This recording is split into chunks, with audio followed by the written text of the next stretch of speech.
everyone, I am with Leon from Monaco and I'm very excited to see you here in Geneva. Very happy to be here. Today is the first day. First day. How was your first impression? Thomas, I have to say that I thought that after a certain amount of years this feeling would go away, but I can say that to this day, having done Geneva many times now, I still get butterflies every single time. Listen, today is my first time in Geneva. I did 10 bars of the world, I loved it. It's funny that you say that because I feel like exactly I have the butterfly in my stomach, exactly, that was the word. So yeah, definitely. And it's very impressive as well to see all these brands, big brands, but also small brands, independent brands, so it's very cool. And the cool thing is that to have all these people from the industry under one roof, it's very exciting. Absolutely. I think you told me today that you met with TAG Heuer. We did, yes. Obviously you have your boutique in Montreal. How was the brand? I love it. I love what they're doing, you know, this year focusing on Chronograph. TAG Heuer being a pioneer of the Chronograph, focusing this year on a reintroduction of the Monaco, which was previously the caliber 11 with the iconic crown on the left side. Reintroducing it this year in titanium along with 2 other variations. I think it's a very strong year for them. And a new innovation in chronographs with the Evergraph. So all new complication that reduces friction inside the movement, which allows longer service intervals, right? Which is fantastic. I think when it comes to chronograph and innovation, TAG Heuer, you know, and chronographs, they go hand in hand. Okay, so we're here. So let's take a few minutes and let's go check it out. Let's go. All right, let's go back. So again, talking about TAG Heuer being a pioneer of the chronograph, right? Here we see all the innovations they've done with the chronograph throughout the years. Talking about the first ever micrograph, which was the first watch to be the timekeeper of an Olympic game in the past, of course. And then we have many vintage Heuer dials, the Monaco Heuer, moving all the way up to the modern iterations of the Monaco chronograph. And here, the very last piece, we will have the TAG Heuer Monaco Evergraph, which is a novelty for this year.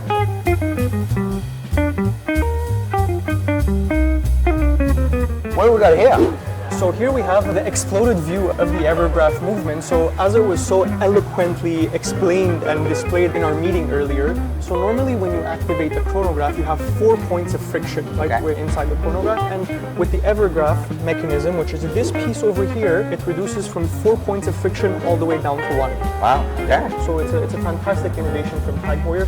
And with the skeletonized dial, but it's so beautifully and so elegantly done that it's still super legible despite it being a skeletonized dial. I actually myself didn't do the visit. I have my appointment tomorrow with TAG Heuer. So you're actually teaching me. So it's perfect. I love it. I love it. Beautiful. And obviously to finish, whoever think about TAG Heuer, think about Formula 1, about the whole history about racing. Obviously in Montreal we have the Grand Prix coming up. When is it coming again? May 24 will be the Canadian GP this year. Okay. Yeah, so again having the boutique at Royalmount Mall in Montreal, we're very excited to have another activation at the boutique and welcome all our guests who are in town for the Formula 1. I remember last year you had the car from of the boutique. It was very cool. It was a lot of fun. So listen, thank you so much for taking the time to be with us at TAG Heuer. And make sure you guys go watchdna.com/Monaco, Maison Monaco actually, so you can find all the locations. Listen, Leon, thank you so much. Thank you, Thomas. No problem, pleasure. See you later. All right, so how was your day 2 of Geneva Watch and Wonder Show? Day 2 was amazing. It's really, I cannot get enough of this show. No matter how many watches I see, I don't get tired of seeing watches. I'm always excited to see, you know. It's like a drug. Yeah, it definitely is. A drug, but also a drug that we're not looking for the solution for. It's a drug we enjoy and we don't want to get rid of. I have a funny say. One day I was doing an interview with a CEO of a brand, which I would not mention. And when I asked him about, at the time the conversation was about smartwatches. But the whole idea was watches in general, right? And he's like, you know, for me, a first watch, that was the conversation about smartwatches. The first watch is like my first chocolate. When I open the box, I cannot stop. It's true. It's absolutely true. And those kind of watches, right? Where are we going now? Next, I think we should go to Hublot. Okay. I think we should see what they did this year. Okay. I mean, I had my meeting with them earlier on, and I must say I'm very happy with where the brand is going. I mean, of course, we'll have a closer look at the product as well. But I think one thing that Hublot is actively trying to do under the new CEO, Julien Tornard, is I think they're trying to make people understand that we're actually a serious watchmaker. We're a watchmaker. We have our own in-house movement with the Unico, and it's a very good movement. You know, they have 5 patents on that movement. It's a flyback chronograph. And I think with the new Big Bang Reloaded model they introduced, that's exactly what they want to show, their watchmaking know-how. Yeah. I mean, Hublot was always known as a loud, flashy brand that, we see celebrities and athletes wear, but one thing, what that does is perhaps it took away a little bit from people knowing Hublot and appreciating Hublot as a watchmaker, right? As a serious watchmaker, and I think they're really putting an effort into that. Still making cool collaboration pieces, like we saw 2 very cool limited editions this year, one for Usain Bolt and one for Kylian Mbappé, and again, but still focusing it on that Big Bang Reloaded line. Actually, I'm not sure if you were here, but earlier Usain Bolt was actually here. Yeah, you said? So I was there, I took some pictures and stuff. Sure. He was very impressive. He's actually very tall. He is. I didn't know, right? I understand why he's the quickest man, the fastest man on the world, Yeah, record hurdle. I actually tried his watch that they created, and I secretly took the Mbappé one. I'm like, I sent a picture to my son, soccer player, Mbappe's his idol. That was cool. Okay, so let's see some products. Show us around. I will follow you, and then you tell me, a little bit about the product that you see. Yeah, absolutely. Let's have a look. Yeah, for sure. So, again, when we're talking about the watchmaking know-how and showcasing that, we see the highlight of this year is the Big Bang Reloaded. We have it in different colors, of course, in the blue ceramic, all black, green ceramic, titanium, magic gold also being a cool alloy or material, let's say, that Hublot developed, right? And we still see it being used to this day. And we can see how the column wheel is being highlighted at 6 o'clock on the dial. So again, really them putting an emphasis on, yes, we are a serious watchmaker. It's beautiful. And the skeleton is like always so impressive, absolutely. Right? It's so well done, right? Doesn't take away from the legibility of the dial. No. And this right here, I think these are my favorite pieces of the year, although I'm torn, I don't know which one I prefer. But if you look at the Usain Bolt piece in particular, for the casing, it's a mix of 3 materials. So we have ceramic, a frosted carbon bezel, and 18 karat rose gold. So I mean, that's fantastic. Both limited editions to 200 pieces. That's the Mbappé one. That's just for the ultra fans that know about it, like my son. But yeah, now this is beautiful. And I tried it, it's so comfortable as well. If you pay attention on the casing, right under 6 o'clock, we see Trust Yourself and Usain Bolt. I don't quite remember, but it's pretty cool that they've added that touch. And when I did the interview, I asked about Mbappé and I was like, Trust Yourself. And I'm like, okay, his real one, is it in English or in French? Right? Yeah, of course. But no, they told me it's in English. So I was like, okay, cool. Little fact. It's always good. That's what the story about watches. There's always a story behind, a little fact that is cool to say. We are on Zenith. Zenith, yes. Did you see them already? I saw them, yes. I had my appointment with them. We didn't see a lot of products, okay? We didn't see a bunch of releases, but we did see some interesting releases for this year. Few releases, but I think good releases. Okay.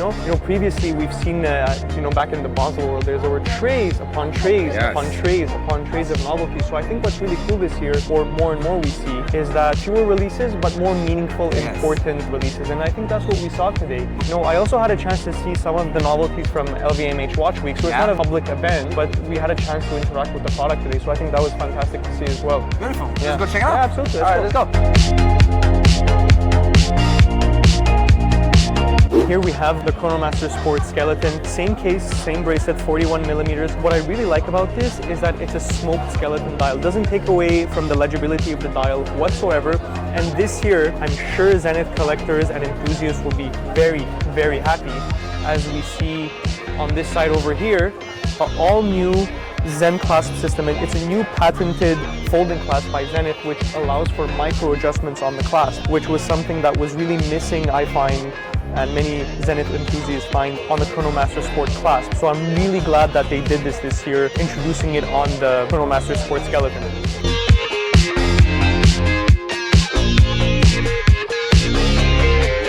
So also seeing over here, as I mentioned a little earlier, some of the novelties from LVMH Watch Week that we didn't really get to see in person because it wasn't a public event. I mean, we saw the different Skyline, Chronograph, Skeleton, 41 millimeter, 42 millimeter.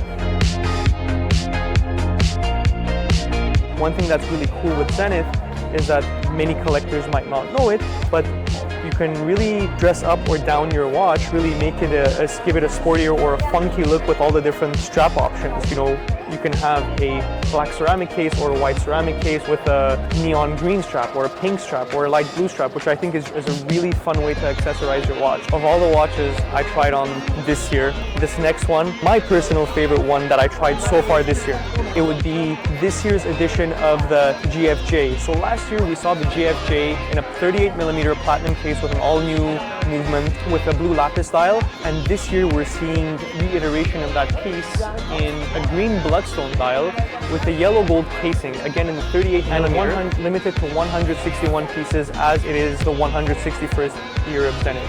So we see it right over here. And the 160th anniversary GFJ, of course, was the recipient of the GPHG Chronometry Award, which was a very cool win for Zenith, I would say. So really, again, not too many releases from Zenith this year. I would really say solid releases from them. All right, Leon, so the show is almost over now. Yes. What was your feedback? What was your impression? I'm very happy with the releases this year for the show in general, right? Yeah. I mean, business aside, I myself am an enthusiast, of course. I'm passionate about the industry and watches. So I think my general takeaway from the show this year is not too many releases, but the right releases. I was planning to say the same. I was actually thinking in my head, I was like, what can I say? And I said, sometimes less is better. Yes, right? yeah, and that's what I felt. Yeah, definitely. Now, that being said, we always get the surprise every year from a brand or two releasing watches on the 3rd, 4th, or 5th day. Yes. Right? So I may have spoken too soon, but we'll see. No, that's true. But for me, this is my first Geneva event. I see. As you know, I did like 10 Basel Worlds, so obviously completely different, but at the same time somehow similar. But you know what I love is I love that I didn't do a show in Switzerland for the last 2-3 years, and I have the sparkles. Like, I was like, wow, this is cool. I love it. I love it. I don't have a one favorite, and I usually don't like to say one brand or another, but overall I was very impressed with the different releases, the product, and the people behind as well. Absolutely. So, and that's also something why I love, on WatchDNA to focus on the brand, but also work with retailers. Absolutely. Because in the end of the day, you are the front hand, and customers are coming to your store to experience the brand DNA, Absolutely. So listen, thank you so much for taking the time. Thank you. To discover the brand with us, and hopefully you guys enjoy, and make sure watchdna.com/Monaco and Maison Monaco, you can discover all your stores. Absolutely.